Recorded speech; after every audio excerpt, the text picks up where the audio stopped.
जीवन एक मेला है जिसमें सुख दुख के झमेले लगे रहते हैं। हर व्यक्ति के जीवन में एक ऐसा कठिन समय भी आता है जब व्यक्ति निराश हो जाता है। ऐसे समय पर यदि धैर्य से काम लिया जाए और खुद को प्रेरित करके रखा जाए तो सफलता भी आपकी दहलीज पर दस्तक देती है। भगवान कृष्ण के वचन जीवन के सबसे कठिन समय में आपको प्रेरित करने की शक्ति। समस्त जीवों की एकता को समझो, तभी तुम स्वयं को पूर्ण मान सकोगे। जो शांति मन से आती है वही असली शांति होती है। जीवन का मकसद जीना नहीं होता बल्कि अपने और दूसरों के लिए भागीदारी करना होता है। जब तुम अपने अंदर की दिव्यता को समझोगे तब तुम ब्रह्मा का रूप देख पाओगे। भगवान के भक्त सिर्फ मंदिरों में नहीं बल्कि हर जगह होते हैं। धर्म का अर्थ है सत्य और न्याय की पालना करना और अपने कर्मों के द्वारा अच्छाई फैलाना।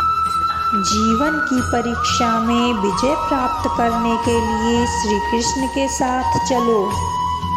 श्री कृष्ण के चरणों में आनंद और संपूर्णता प्राप्त करो। जीवन सच्ची खुशियों से भर जाएगा।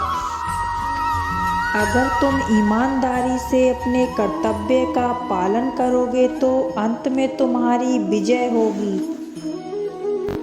मन से ज़्यादा उपजाऊ जगह कोई नहीं है, क्योंकि यहाँ जो भी कुछ बोला जाएगा बढ़ता जरूर है, चाहे फिर वह विचार हो, नफरत हो या फिर प्यार हो।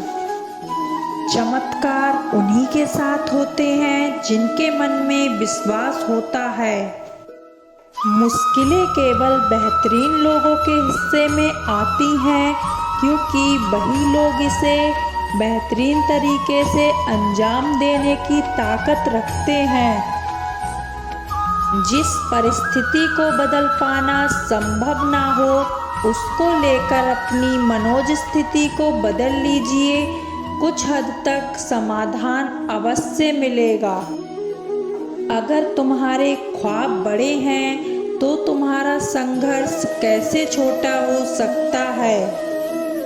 आपके हर कर्म का फल आपको किसी न किसी रूप में अवश्य प्राप्त होता है।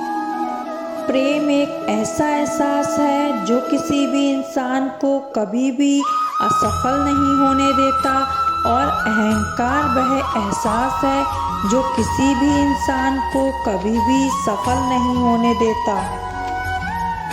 जो मनुष्य अपने जीवन को अपने अतीत या अपने भूतकाल के भरोसे जीते हैं उनका जीवन ना तो उनके भूतकाल में है और ना ही वर्तमान काल में है। मनुष्य के जीवन उनके भविष्य काल में है। श्री कृष्ण जी कहते हैं कि जिस प्रेम के रिश्ते में स्वार्थ, अहंकार या मतलब होता है वह रिश्ता प्रेम का रिश्ता कभी नहीं कहला सकता, क्योंकि प्रेम का रिश्ता निस्वार्थ होता है।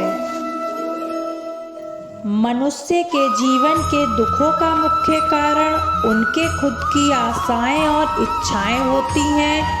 मनुष्य की इच्छाएं काफ़ी प्रबल होती हैं और जब मनुष्य की इच्छा के अनुरूप कार्य नहीं होता तो उनका मन दुखी होता है।